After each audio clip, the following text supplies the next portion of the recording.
pour obtenir des individus de plus en plus humains en apparence. Donc ça serait un enfant d'hybride. Exactement. Lui-même pourrait avoir un quart de sang extraterrestre ou seulement un huitième, un 16e, un 64e. C'est ce que tu dis. Oui, Kevin.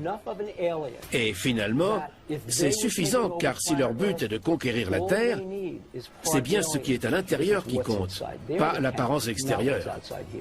Ils veulent conquérir la Terre. On en est là. C'est une théorie, oui. Bill a toujours une bonne excuse, une théorie qui explique tout.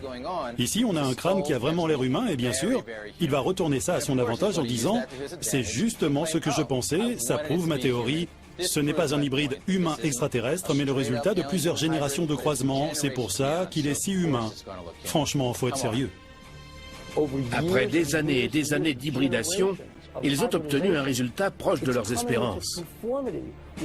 Si on regarde cette créature et qu'on pense à ce projet d'hybridation, on se dit qu'ils sont peut-être parmi nous aujourd'hui.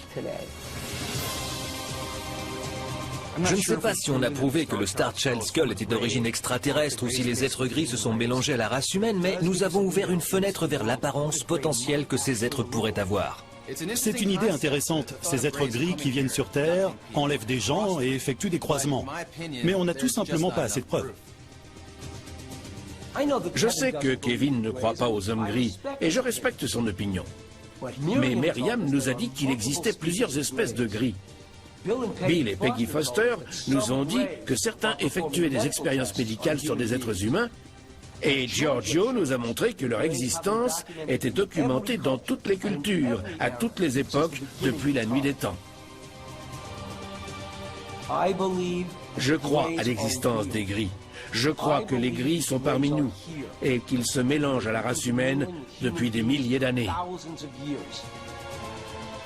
Le Star Child Skull pourrait bien être la pièce manquante dans le grand mystère des ovnis.